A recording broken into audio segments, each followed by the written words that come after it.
Hello, everyone. Welcome back to another episode of the RomaPress podcast. We hope you are doing well. It is just myself today. Andy is under the weather, but he should be back after the weekend match between Roma and Bologna. So this one is going to be a bit shorter, but nonetheless, Andy will return in just a few days once he is feeling back up to it. Roma, they advance in the Europa League after winning 3-0 over Sheriff. Before we get into that, though, a thank you to our newest patron over at Patreon, Musab Wahabi. Thank you, Musab, for your support. If you would like to join the Patreon group chat, get early access to the podcast episodes and a bunch of other things as well, you can go to patreon.com/RomaPress. And of course, thank you to everyone for your support on the video version of the podcast, youtube.com/@ISRomaPress, where if you want to join the Patreon group chat, you can join in on the current debate that is going on between some of our patrons. So Roma, obviously, again, they progress after finishing second in Group G in their Europa League group.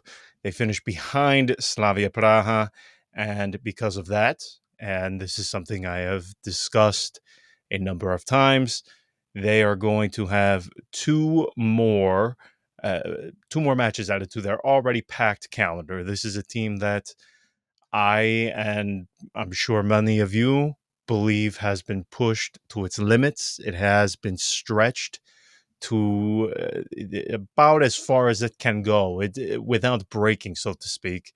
And now they're going to have to deal with two more games in their already, again, condensed schedule. And what I have been really chewing over in my mind, and it is more so related to something that I think needs to be discussed in relation to this, because I don't think you can even have this conversation.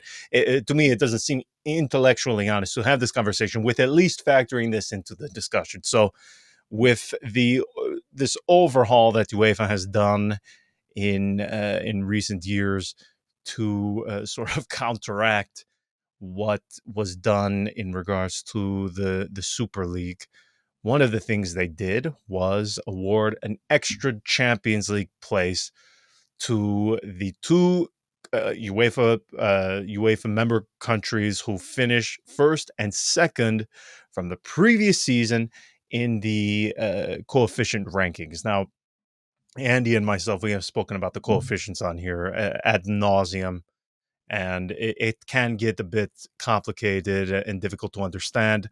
But currently, first and second for the current season for the UEFA coefficient rankings, Germany 1 and Italy 2. Germany, I'm going to throw them up on the screen now. So Germany, they have an average of 12.214. Meanwhile, Serie A, Italy, 12.142.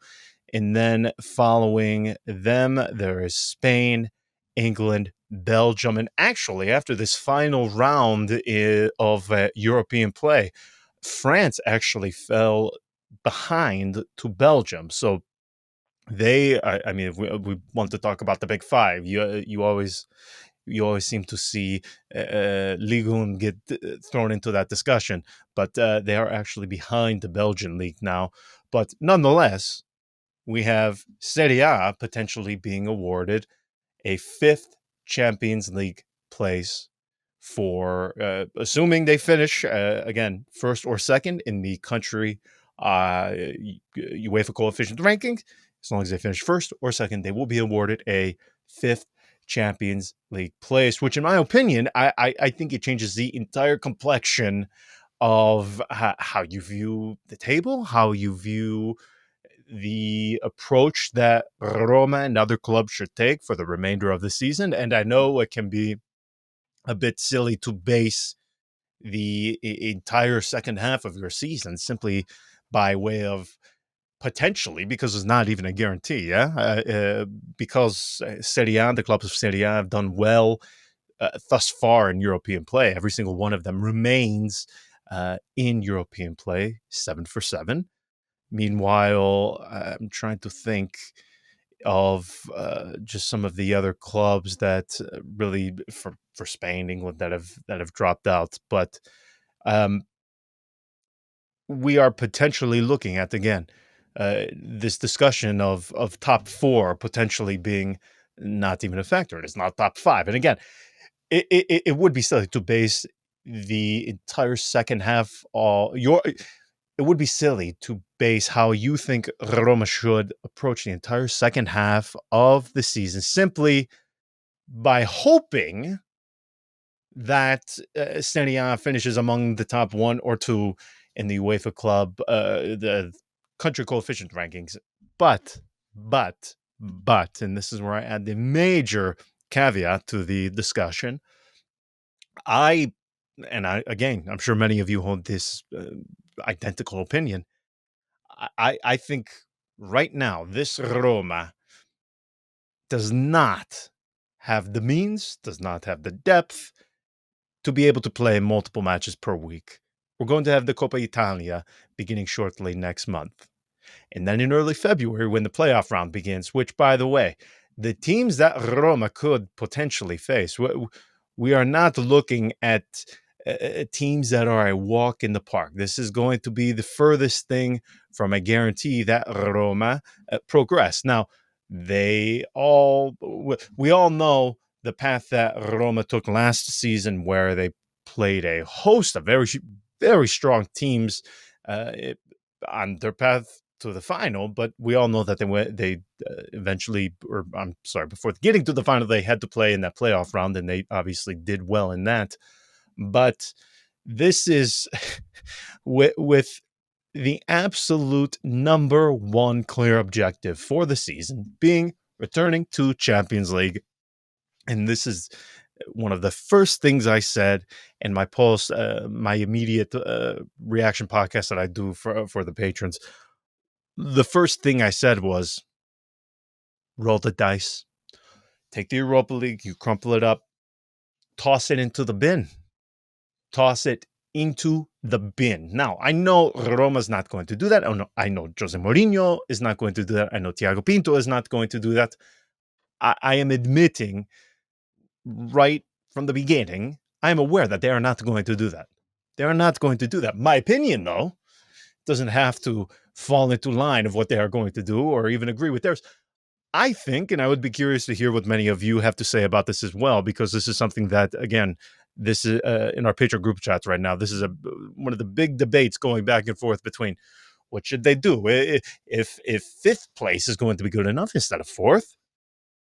Do we perhaps preserve the health of the players, of the team, and try to have one match per week, depending on how you do in the Coppa Italia?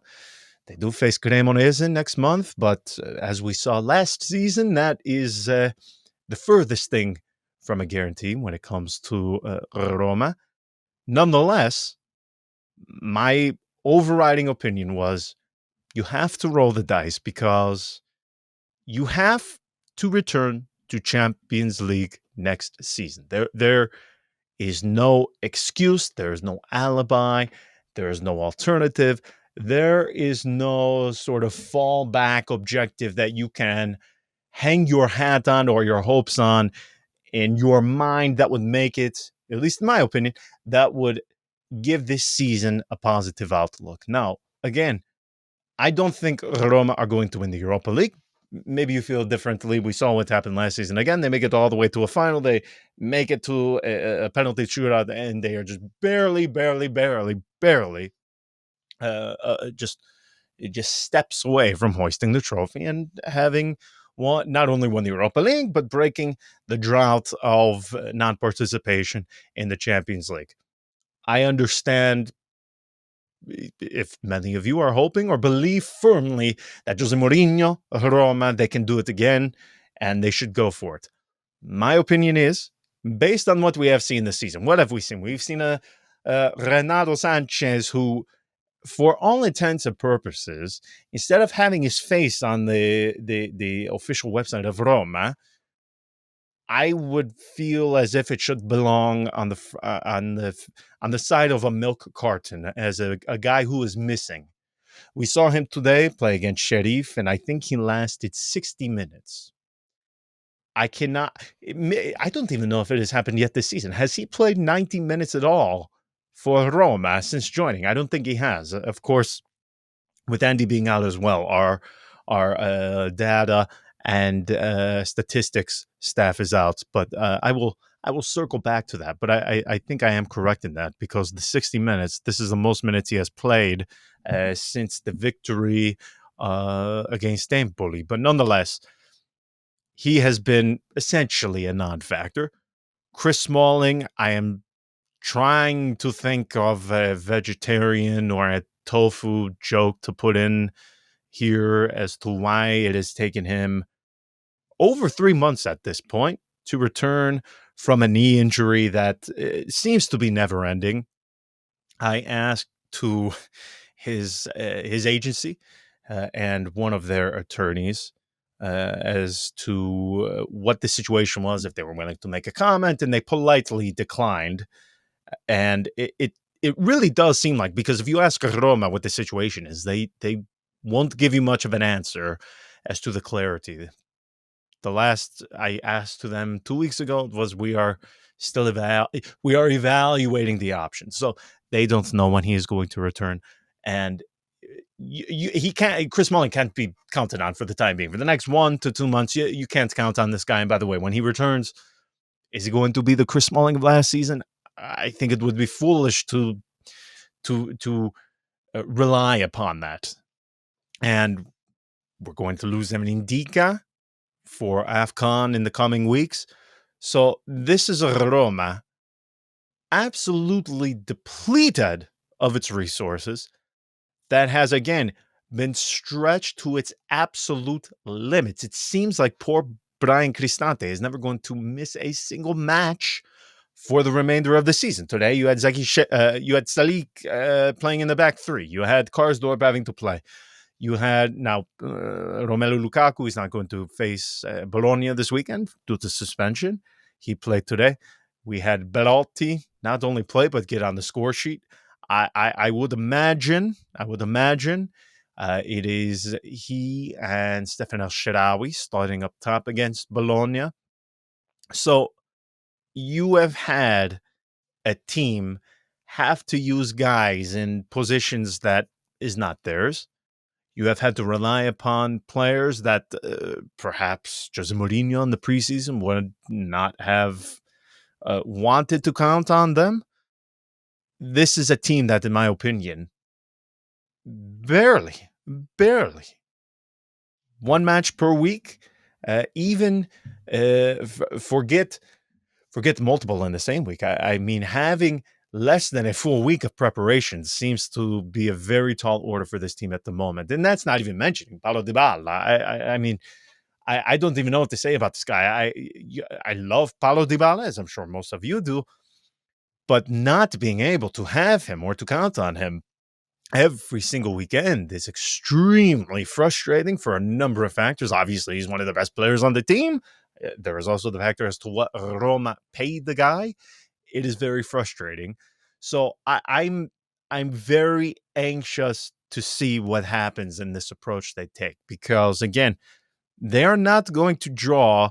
This is going to be no walk in the park. I mean, some of the teams they could face, Lens, Galatasaray, Braga, Feyenoord, again, for what seems like the umpteenth time. I can do without them for this season. If we could draw somebody else, that would be much appreciated. But Benfica as well.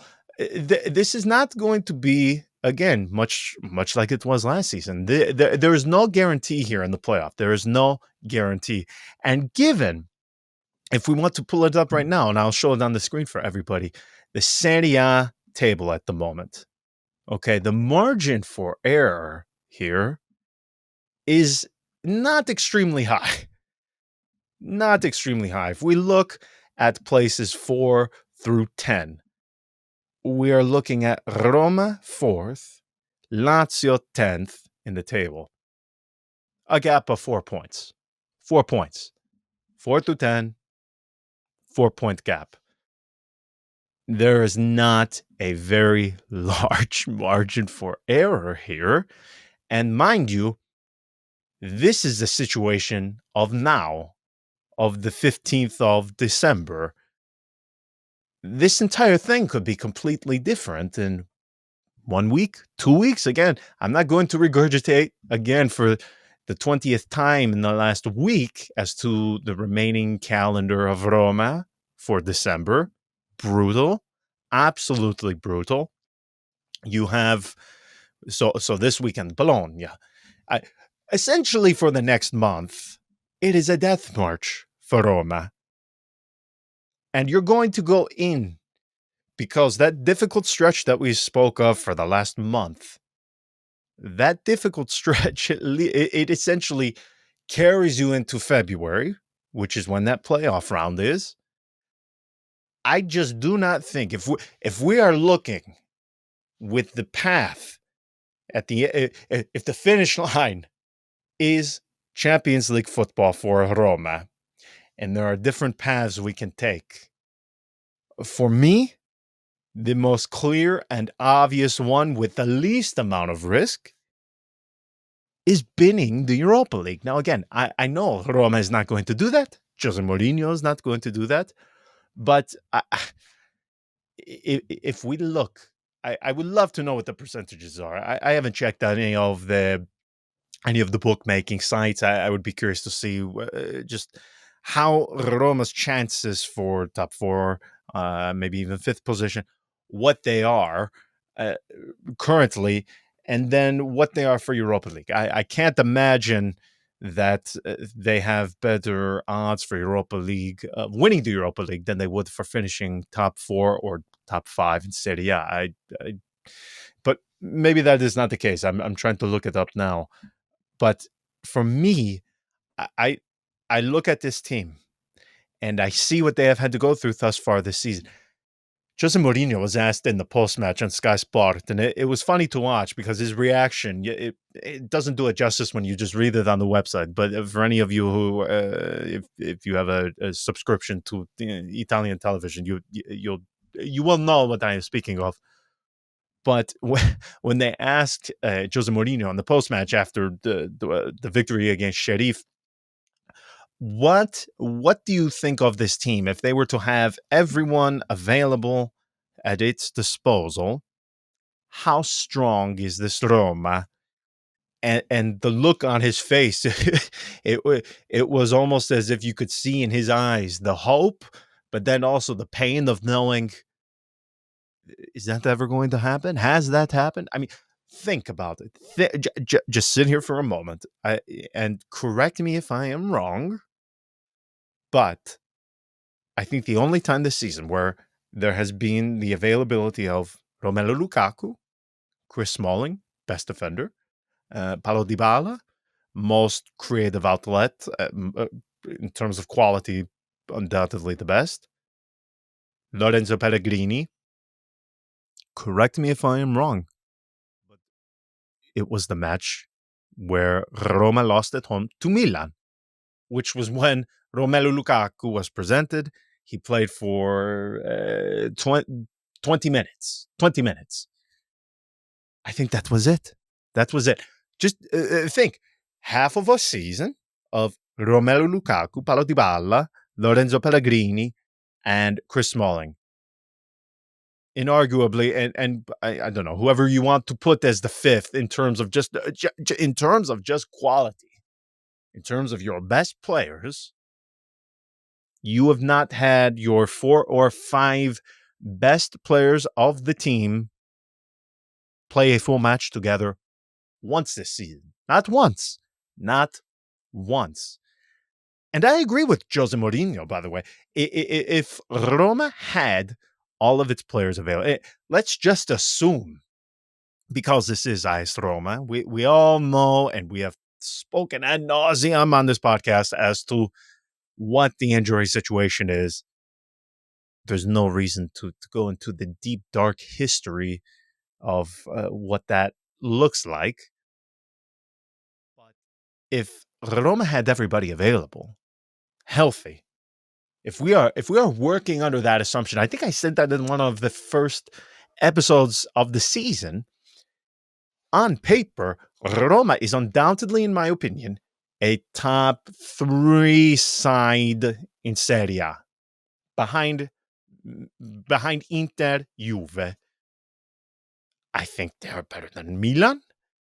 If we want to factor in the managerial portion of the argument, stronger than Napoli on paper, on paper, on paper, on paper, on paper. But guess what? You win nothing on paper. That is worth a zero. I understand that.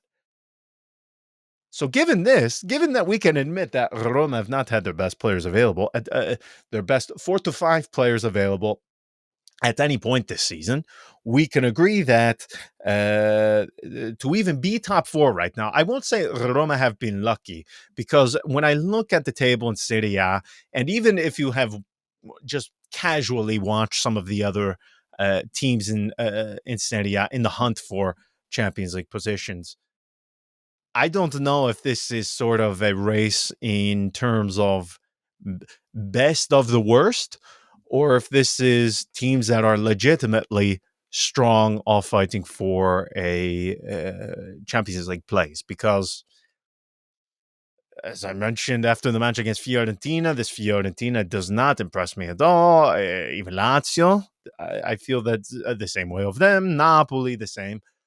But then I see how they perform during European play, and I think to myself, okay, well, maybe I'm just being my usual pessimistic self, thinking that Serie A, the other clubs, they are just shit compared to the rest of Europe, and maybe I need to give credit to the others. Maybe I am wrong. Maybe I need to change my mindset. But in my opinion, I just think that if we take a step back and if we look at the different paths Roma can take with the ultimate objective being Champions League football. I mean, for me, it's one match per week, and that's it. I mean, I would love to see Jose Mourinho have that kind of preparation time. I would love to see him have guys feeling more energy, healthier, not risking more injury. I That, of course, doesn't give you any guarantee. That means nothing. That doesn't mean that just because you play one match per week, now Chris Smalling is going to rise from the dead, walk onto the pitch, and become the player that he was last season. I understand that. However, if we can already agree that the means of the squad have been pushed and tested to their limit, for me, I just, if I am thinking logically, because I do not think Roma are going to win the Europa League. I think, let's just say they do make it to a final. I think Liverpool, in my opinion, very strong. I wouldn't not particularly care for their chances in a match like that. However, I do agree with Jose Mourinho in this sense. One of the things he said during his post-match post-match interview on Sky Sport was, if I do have everybody available, if I do have everyone at 100%, we can compete with anybody, not only in Serie A, but all of Europe. And I do agree with that. I do agree with that. I mean, just the thought of having Pellegrini, Smalling, Paulo Dybala, Romelu Lukaku, Spinazzola, Evan Ndika. I mean, let's go on and on and on and on and on. Cristante. I mean, just the thought of having them available on the same match, in the same game, playing together on the same pitch, it seems like fantasy. It seems like fantasy. It seems not real. It hasn't happened. I I don't know more than Roma and Serie A. No other club has had to deal with injuries to this extent, this consistently. Again, Andy and I, we say it all the time. You know, they have changed the training pitch 2 dozen times. They have different uh, exercise and training coaches and physios. All of this stuff has changed. there's something in the universe that is far beyond our understanding and way beyond the control of Roma supporters, so on and so forth. But when I take a step back and I just think to myself, okay, well, I want to turn to Champions League. I don't know how everybody else feels for what your personal objectives for Roma were this season. For me, it was simple.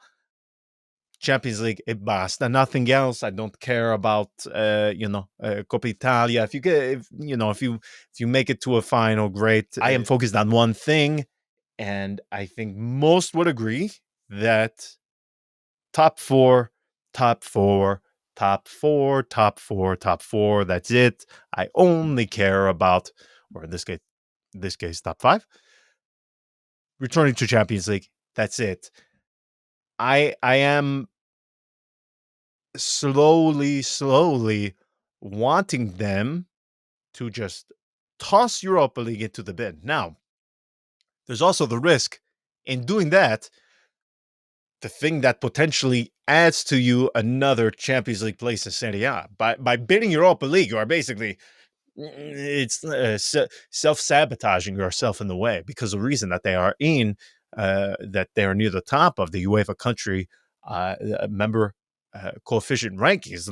One of the reasons they are at the top is because they have had all of the teams in Serie A, whether it be Champions League, Europa League, Conference League, they have been taking it serious. So Roma, again, it would essentially be self-sabotage by bidding the Europa League. Nonetheless, though, I this is one of those things when it comes to when, when it comes to supporting the other clubs of Serie A in Europe. It's always divisive, but I find it weird because Italian fans, we don't do that. We always want the other clubs in Serie A to lose. But if we want to gain this extra spot of Champions League in Serie A, you almost have to remove that mindset from your head. But for me, again, I know this is a very elementary way of viewing the situation, but I am comfortable if Jose Mourinho were to come out and he says, you know what, listen, it's not that we are not going to take the Europa League serious. We're going always to try and win, but I am going to focus my resources strictly and almost at 100% on the league, on Serie A. That's what I would do. Let me know what you all think about that. I know it is not so elementary. I know it's not one or the other. But obviously, though, as things progress further into the season, where we potentially have more periods of Paulo Dybala not being available, Chris Smalling still being on the sidelines with this injury, I think this decision at one point or another, it is going to come into play. And I think I think most of us would prefer that the resources, the focus be on Serie A. But we will have to cross that bridge when we get to it. Now, this weekend, before going here, Roma, they have Bologna. They are playing at the Dallara. Now, one of my favorite stadiums, because I tell the same story time and time again.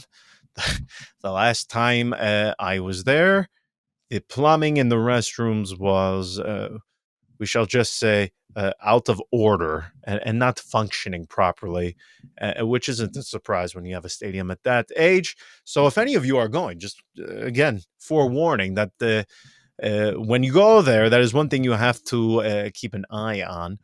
But this is going to be obviously a difficult match. We all know Bologna, they've been very, very, very impressive thus far this season. Add on to the fact, no Romelu Lukaku, no Paulo Dybala.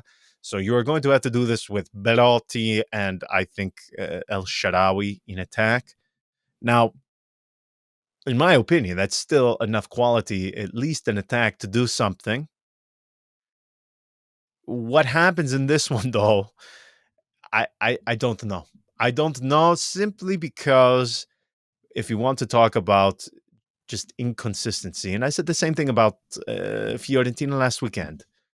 where when it comes to Bologna, man, you just do not know which version of Thiago Montesano you are going to get. There are times where they look fantastic, and then there are others where you just think, wow, that is not the team playing that very sort of free flowing playing style uh, that they are used to doing under Thiago Motta. I don't know what to expect. I do not know what to expect at all. They are again just a difficult team to understand. I mean, Xerxes coming out of nowhere this season. It's been extremely impressive to see the way he has been playing. He has essentially been carrying their attack. I'm trying to think other guys that I really like beyond the obvious ones. Now, Skorupski in net. We always know that the purge is potentially on when you have a former player of Roma coming back to face his old team. Calafiori as well. I mean, the purge. I mean, you have to double it because, by the way, Skorupski, anytime he plays Roma, he always performs extremely well. It is maddening to see some of the performances this guy has pulled off in recent seasons against Roma. It's shocking, absolutely shocking. But I really don't know what to expect from this one, simply because these are two sides that have been up, down, up, down, up, down all season in terms of performance. Now, obviously, Roma, they have been able to get these late results very late into the match recently. I with this one though, this Bologna man, they are such a disciplined side, which is when it came to Thiago Motta, that was a thing where I thought to myself, okay, well, congratulations, you were able to do it with the PSG under 12s or whatever side of whatever youth side of PSG he was overseeing. But it is another thing to be able to implement your way and your views of playing with obviously a senior team. And when I saw him at Genoa, I thought, oh, this poor guy seems to be over his head now. Of course, it was the old Genoa, but nonetheless, I was not that impressed. He improved at Spezia. I was surprised they let him go in the manner that they did, and then obviously he ends up at Bologna after Mihailovic. He really has instilled discipline in them. I mean, defensively, it just seems like a night and day transformation of them. But when it comes to this one, it was going to be difficult even with Paulo Dybala and Lukaku. Now you remove those two, and obviously it becomes a very tall task. However, you have to, you can't leave there with a defeat. That just forget that. Just I can't even bring that into my mind because at this point, with the points that you dropped early, again, I know I say the same thing. The the results to Salernitana, Hellas Verona, they look so bad after each progressing weekend. It just they get so more ugly and indefensible the more the season progresses, and it's difficult to accept. So, in order to gain ground, you have to get results like this one. You have to get something away from home. You have to, I mean, at worst, get a draw. At worst, but I'm sure, like many of you, I am expecting a victory. I am expecting a victory because now what is going to happen is you have Napoli facing Cagliari. What are some of the other? Let me check what some of the other matches for the match they are. So you have Juve going away to Liguria to face Genoa. You have Milan hosting Monza, Fiorentina home to Verona, Inter at the Olimpico against Lazio, and then Atalanta home to Salernitana. So a few of those teams, relatively easy fixtures. You can't mess this up. You can't leave there empty-handed. A draw is worst case scenario, in my opinion, but they need a victory here. They need to do it. They need to do it. And this is something where if you can get a win without your without your two best players, ride that momentum going into these next matches against Napoli, Juve, and then we go into January where you have also matches against Atalanta, Milan. Getting a victory against Bologna away from home, missing a number of key pieces, that is something that can really give Roma a boost. And that is something they need right now. They need right now. The squad is depleted. They are coming off of a really ugly, ugly game against Fiorentina. They have to do it. They have to do it. Let's see what happens. We will keep our fingers crossed, obviously. I cannot believe I am going on over 35 minutes of this. I apologize if you are still here. Please know I thank you so much for your support. I thought to myself, wow, I am going to find it difficult to even talk 20 minutes. Never mind 35. So I'm going to leave it there. Andy and myself, we will return after the weekend. Until then, ciao.